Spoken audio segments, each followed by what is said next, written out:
पाकिस्तान और श्रीलंका की 2 test match series की। टेस्ट क्रिकेट बोरिंग है, वो खत्म हो रही है आहिस्ता आहिस्ता। क्या होने जा रहा है, कौन से प्लेयर्स हैं जो शाइन करेंगे? टेस्ट क्रिकेट को एक तरह से नतीजा खेज बना दिया है। टेस्ट मैच क्रिकेट को ये नहीं चाहिए। पाकिस्तान के टेस्ट मैच कम होते हैं एज कम्पेयर टू दूसरे ममालिक जितनी भी हैं। शहीन अफरीदी के लिए ये सीरीज अहम है। अगर आपने इनको नहीं सुनना तो फिर क्योंकि इब्रार अहमद ने 4 मैच अभी तक खेल चुका है। इब्रार अहमद अपने 7 मैचों के अंदर अंदर ये 50 विकेट्स लेगा और रिकॉर्ड तोड़ेगा। ये बैक वक्त आपकी तीनों टीमें खेल रही थी। जो डोमेस्टिक है उसकी बुनियाद पे कोई टीम में नहीं आता। वेलकम टू नया दोस्त स्पोर्ट्स। मेरा नाम है वकास अबीब राना, मेरे साथ मौजूद हैं ज़ीशान नवाज। आज हम डिस्कस करने जा रहे हैं पाकिस्तान और श्रीलंका की 2 टेस्ट मैच सीरीज़ की।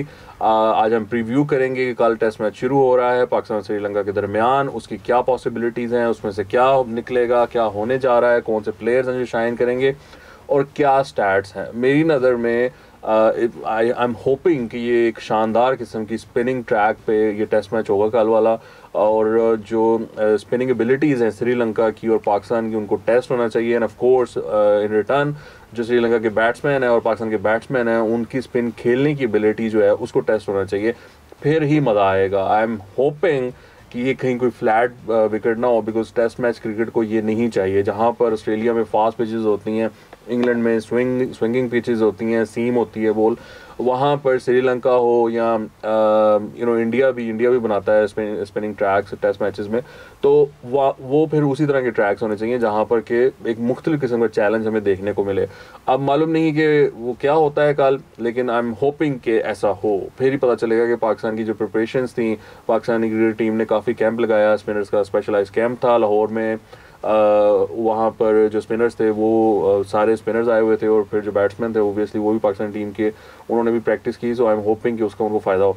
ज़ीशान साहब ये बताएं कि क्या आपको उम्मीदें हैं इस टेस्ट सीरीज से? बिकॉज देखो अदरवाइज बंदा सोचता ना, बंदा कहता है यार it's going to be boring, Pakistan Sri Lanka playing in Sri Lanka test match, probably चौथे 5वें दिन जाके जो है ना वो बंदा देखना शुरू करता है। मैं उम्मीद ये कर रहा हूँ कि ये तीसरे या चौथे दिन में ख़त्म होने वाली टेस्ट मैच हो।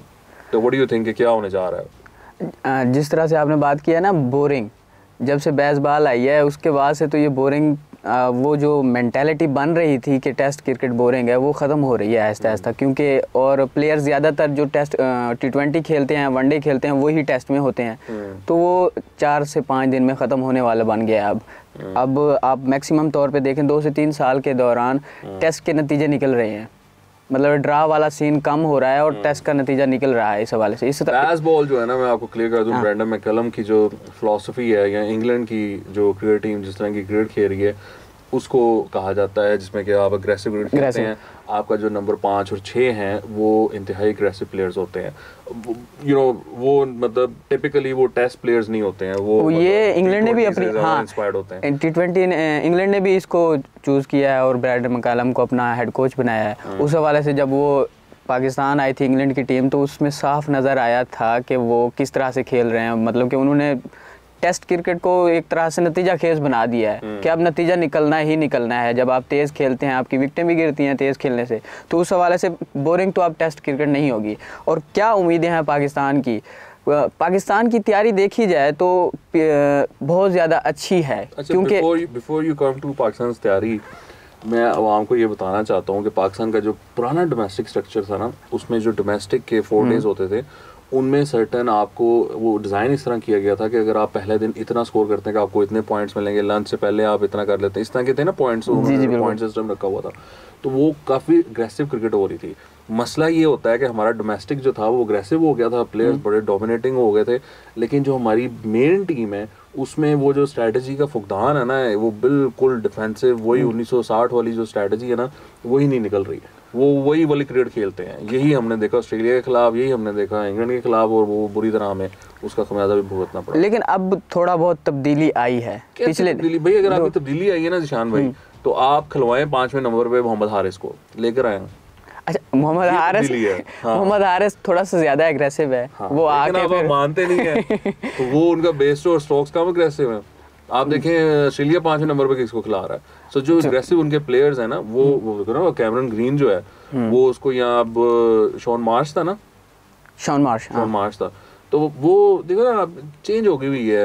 इवन आई थिंक न्यूजीलैंड का number 5 is also aggressive, I am forgetting the name, but वो भी उधर अपने कोई ऑलराउंडर को खिलाते हैं जो अग्रेसिव उनका प्लेयर होता है। बेसिकली उनका मकसद यही होता है कि वो जो अपनी अहमियत खो रही है टेस्ट क्रिकेट, और उसको भी अहमियत देनी है और साथ में नतीजा खेज भी बनाना है। और कहा यह जाता है कि प्लेयर्स को बनाने के लिए टेस्ट क्रिकेट खिलाना लाजमी है। अब पाकिस्तान के मैं पढ़ रहा था कि 2027 तक पाकिस्तान के तकरीबन कोई 15 मैच के करीब हैं सिर्फ टेस्ट, और इससे आप टेस्ट प्लेयर्स कैसे बनाएंगे? हाँ, मैं ये भी पढ़ रहा था कि बाबर आजम अगर 2030 तक भी क्रिकेट खेलता है तो वो आई थिंक पता नहीं कोई 70 की या कुछ टेस्ट मैच खेल सकेगा maximum. And you know that's a tragedy, because एक बंदा जो इतनी लंबी क्रिकेट खेलता है लेकिन टेस्ट मैच वो फिर भी मतलब 70s में ही खेलेगा, और फिर वो क्या स्कोर करेगा? मतलब देखे ना, अगर 100 टेस्ट मैच एक बंदा खेले तो वो तो बहुत ज़्यादा स्कोर कर सकता है। तो और जबकि दूसरे प्लेयर्स आप जो रूट को देख लें या फिर स्मिथ को देख लें या विराट कोहली को देख लें तो वो 100+ मैचेस खेल चुके होंगे जो उनकी उम्र होगी 30 साल के करीब। तो मतलब कि पाकिस्तान के टेस्ट मैचेस कम होते हैं एज कम्पेयर टू दूसरे ममालिक जितनी भी हैं। अच्छा, आई एम सॉरी, मैंने आपको डिस्ट्रैक्ट कर दिया। आप पाकिस्तान की तैयारी की बात कर रहे हैं। अच्छा, पाकिस्तान की तैयारी में ये है कि पाकिस्तान ने 2 कैंप लगाए थे लाहौर में, कंडीशनल कैंप थे जिसमें स्पिनर्स के लिए भी था और फास्ट बॉलर्स के लिए भी था। बेसिकली उनका मकसद यही था कि प्लेयर्स को तैयार किया जा सके श्रीलंका के लिए, जो वर्ल्ड टेस्ट चैम्पियनशिप में दो मैचेस पर मुश्तमिल सीरीज़ है, उस हवाले से। उसके अलावा जो सीरीज़ के लिए जो स्क्वाड का अनाउंस किया गया था उस हवाले से कराची में कैंप लगाया गया था। स्पिनर्स कौन कौन से हमारे पास? हमारे पास इस वक्त जो है हुरैरा है, इब्रार अहमद है। इब्रार अहमद के साथ साथ दूसरे जो नुमान है, लेकिन इब्रार को की कहा जा रहा है अभी। तो बस स्क्वाड में अब्रार और नुमान ही है? नहीं, स्क्वाड में हमारे पास दूसरे जो प्लेयर्स हैं जिसमें नवाज है, इनको बेसिकली पार्ट टाइम स्पिनर एक ही होता है बेसिकली। पिछली दफ़ा अगर हम बात करें तो यासिर शाह था, यासिर शाह के साथ शाहीन शाह अफरीदी था, और शाहीन शाह अफरीदी तब से मतलब कि टेस्ट स्क्वाड से आउट थे जब वो इंजर्ड हुए थे, श्रीलंका के खिलाफ ही हुए थे और श्रीलंका में ही हुए थे। अभी दोबारा से वो, उस वक्त यासिर शाह साथ था, अब आ रहा है इब्रार अहमद और शाहीन शाह अफरीदी दोबारा आ रहा है। और इस सीरीज़ में एक और बात भी है कि इब्रार दो स्पिनर्स तो खेलेंगे ना। 2 स्पिनर्स बेसिकली आपके साथ कोई, आप कह रहे हो ये नवाज को खिलाएंगे? हाँ, नवाज को ही होगा ना बेसिकली। अच्छा, उसके साथ ये भी होता है कि आप शाहीन शाह अफरीदी के लिए ये सीरीज़ अहम है क्योंकि 1 साल पहले ही वहीं पे वो एक इनिंग्स खेल के आउट हो गए थे, मतलब कि इंजर्ड हुए थे। आज वो दोबारा खेल रहे हैं, कल जो गाल में मैच स्टार्ट हो रहा है तो उसमें उसके 99 विकेट्स हो चुकी हैं। वो कल अपने सेंचुरी भी मुकम्मल करेंगे, उम्मीद काफ़ी है क्योंकि बॉलर हैं। Shaheen didn't play against England and Australia? खेला ना? नहीं 1 साल पहले उसने छोड़ दी थी, मतलब कि वो एक इनिंग्स भी नहीं खेली थी श्रीलंका के खिलाफ। ओके। मतलब इंजर्ड हो गए थे। उसके बाद वो टेस्ट क्रिकेट छोड़ दी थी उन्होंने। वो फिर T20 में आए थे और न्यूजीलैंड के खिलाफ भी नहीं खेले। वो ट्राई सीरीज़ हुई थी जो T20 वर्ल्ड कप से कबल, वो भी नहीं खेले थे, सिर्फ आए थे वर्ल्ड कप खेलने के लिए, T20 वर्ल्ड कप। उसमें भी फाइनल में आपने देखा कि उन्होंने आखिरी ओवर भी नहीं करवाया था। फिर उसके बाद रिहैब करने के बाद अभी दोबारा से टेस्ट क्रिकेट में पहला मैच खेलने जा रहे हैं कल। अब शाहीन की हो सकता है, अभी मैं देख रहा था बाबर आजम की एक टॉक, तो उसमें ये कह रहे थे कि इब्रार हमारे लिए अहम होंगे, और आपने पहले अपने इंट्रोडक्शन में ही बताया है कि स्पिनी विकेट होनी चाहिए, स्पिन होने, और श्रीलंका की विकेट जो ज़्यादातर होती है वो स्पिन ही होती है। और वो की कह रहे हैं इब्रार अहमद को इस हवाले से, क्योंकि इब्रार अहमद ने 4 मैच अभी तक खेल चुका है और 28 विकेटें ले चुका है। और ये कहा यह जा रहा है कि अपने जो 3 मैच हैं, मतलब रिकॉर्ड है कि 7 मैचों में 50 विकेट्स का, तो इब्रार अहमद अपने 7 मैचों के अंदर ये 50 विकेट्स लेगा और रिकॉर्ड तोड़ेगा ये। अच्छा, तो ये इब्रार जो है ये भी प्रोडक्ट है पिछला जो डोमेस्टिक स्ट्रक्चर उसकी है। देखिए ये बड़े कॉन्फिडेंट प्लेयर्स आए हैं, मैं आपको ये बताऊं। हारिस को देख आया है तो वो भी मतलब थ्रू आउट कॉन्फिडेंट, उसने पहले टेस्ट मैच में ही सबको हिला के रख दिया। और हिलाने से ज़्यादा देखिए बात यह कि आप में कॉन्फिडेंस होना चाहिए। वो हमारे एक स्पिनर थे, तो उनका वो पाकिस्तान में थी टीम, मेरे ख्याल से जिम्बाब्वे थी, कहाँ पर वेस्ट इंडीज़ में थी, तो उनको T20 के लिए कोई प्लेयर स्पिनर इंजर्ड हो गया, तो उनको कहा कि आपने जाना है। तो उन्होंने कहा अच्छा और कौन जा रहा है? उन्होंने कहा बस आपने अकेले जाना है। उन्होंने कहा मैं अकेला जहाज़ पे जाऊँगा? हाँ, उसको पैनिक अटैक हो गया। उस प्लेयर को हॉस्पिटल लेकर गए कि वो उसने कहा मैं कैसे जाऊँगा अकेला। तो मतलब ऐसे भी होता है हमारे यहाँ। नहीं, पाकिस्तान की अभी जो क्रिकेट हुई है ना, ये तब्दील हुई। मैं किस स्पिनर की बात कर रहा हूँ? नहीं, मुझे नहीं आइडिया।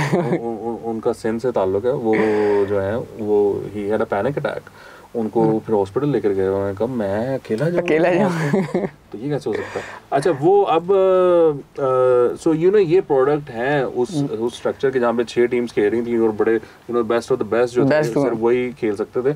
तो ये हमें ख्याल रखना चाहिए, ये ज़हन नशीन रखना चाहिए, हमें बायस नहीं होना चाहिए कि जी वो उसका सिस्टम था ये इनका सिस्टम है, ये नहीं होना चाहिए।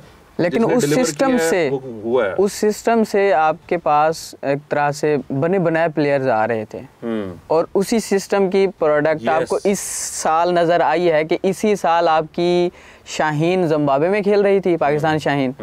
इसी साल उसी दौरान आपकी टीम इंग्लैंड के खिलाफ, न्यूजीलैंड के खिलाफ कराची में खेल रही थी, पाकिस्तान की मेन टीम, और अंडर 19 आपकी बांग्लादेश में खेल रही थी। मतलब कि आपके अंडर 19 भी प्लेयर्स भी इंटरनेशनल टूर्स कर रहे थे, एक्सपोजर हासिल कर रहे थे, और उसके साथ साथ आपकी पाकिस्तान शाहीन जिसे ए टीम कहते हैं वो जिम्बाब्वे में मौजूद थी, जिसकी प्रोडक्ट आमिर जमाल है, 17 विकेटें ली थी और वो अभी आपकी टीम में शामिल है। आप श्रीलंका के खिलाफ स्क्वाड में भी शामिल, और कहा यह जा रहा है कि उसे भी डेब्यू कराने जाने का चांस है। मतलब कि उसका चांस ये उस सिस्टम की वजह से आपने छोटे छोटे प्लेयर मतलब कि अंडर 19 टीम को भी इंटरनेशनल टूर्स कराए, पाकिस्तान शाहीन को भी करवाया, और आपकी नेशनल टीम बैक वक्त आपकी तीनों टीमें खेल रही थी, तो उसका फ़ायदा हुआ है। अभी देखें दोबारा से फ़ायदा हुआ है। मैं जो है ना ये मैं किसी अपने फ़ायदे या नुकसान की बुनियाद पे ये नहीं कहता, मैं उस दोनों सिस्टम्स को देखने के बाद, प्लेयर्स को देखने के बाद ये कहता हूँ कि मेरी नज़र में ये जो 6 टीम्स वाला सिस्टम था, डोमेस्टिक स्ट्रक्चर जो था, ये बेहतर था। जो पॉइंट सिस्टम था, जो वहाँ पे एग्रेसिव क्रिकेट खेली जा रही थी, जो उनका मीडिया एक्सपोजर था वो बहुत अच्छा था, वो कॉन्फिडेंट प्लेयर्स पैदा कर रहा था, मुझे वो चीज़ पसंद है, तो वो होनी चाहिए। अब देखिए ना, मैं तो ये कहूँगा कि सर्टन प्लेयर्स फील थ्रेटन, जो नए लड़के आ रहे हैं उनकी वजह से जो टीम में मौजूद एक यू नो डिफेंसिव मेंटालिटी वाले प्लेयर्स हैं ना, वो दे फील थ्रेटन बिकॉज उनकी जगहें जो हैं वो बड़ी बुरी तरह एक्सपोज होती हैं। क्योंकि देखिए ना, हारिस जो है, आपको हारिस पसंद ना होगा, ये है कि यू नो आंदा है तो मारता है तो निकल जाता है, लेकिन बात ये है कि वो जब आपके वर्ल्ड कप स्क्वाड में आया बिकॉज फखर गॉट इंजर्ड, तो उसने आकर आपकी टीम की सारी शक्ल ही तब्दील कर दी। वो एकदम आया और उसने लोगों की नजरों में भी आ गया, इंडिविजुअली आया, लेकिन आपकी टीम का कहाँ से मोराल कहाँ चला गया था। उसने आकर जब साउथ अफ्रीका के खिलाफ जिस तरह की इनिंग्स खेली वो मजेदार थी। तो you know this is the kind of impact players you need, and that is the kind of impact players you need in test as well. ये से T20 तक महदूद नहीं रह गया हुआ मामला, ये बात आगे बढ़ गई है। हमने नेक्स्ट एपिसोड में वी नीड टू डिस्कस, हमारे जो समी असलम साहब है उन्होंने एक स्टेटमेंट दी है, उन्होंने कहा है कि पाकिस्तान का जो डोमेस्टिक स्ट्रक्चर है उसको कोई नहीं मानता, उसकी बुनियाद पर नहीं, अगर जो डोमेस्टिक है उसकी बुनियाद पे कोई टीम में नहीं आता, सिर्फ PSL जो खेलते हैं या उधर परफॉर्म करते हैं लड़के वो ही सामने आते हैं। So we need to discuss that and we need to see कि क्या इसमें सच्चाई है या नहीं है, because after all he was Pakistan's test player। हम वो इसको देखेंगे कि क्या वाकई उसकी बात ठीक है, नंबर्स के साथ we'll share that information with you। क्या उनका जाती तज़किया है, राय है उनकी इस हवाले से, या उनके साथ भी हो तो भी we need to discuss that, we need to give respect to his views because वो बंदा पाकिस्तान के लिए खेला हुआ है, जिंदगी डोमेस्टिक खेला है, तो हम अगर उसकी बात नहीं सुनेंगे तो फिर किसकी बात सुनेंगे? ऐसे ही है, you know, हमें सुननी चाहिए बात। I mean I would rather say कि PCB चेयरमैन और जो भी people who are in power उनको भी सुनना चाहिए भाई, क्यों ना सुने।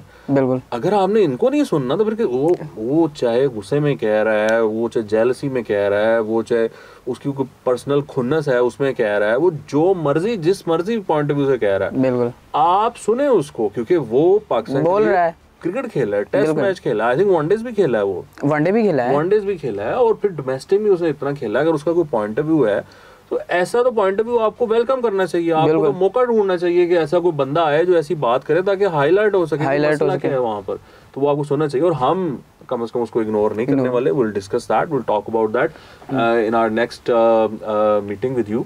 आपके साथ अगली मुलाकात में हम डिस्कस करेंगे। फिलहाल आपके देखने का बहुत शुक्रिया, आपसे बहुत जल्द मुलाकात होगी। खुदा हाफिज़।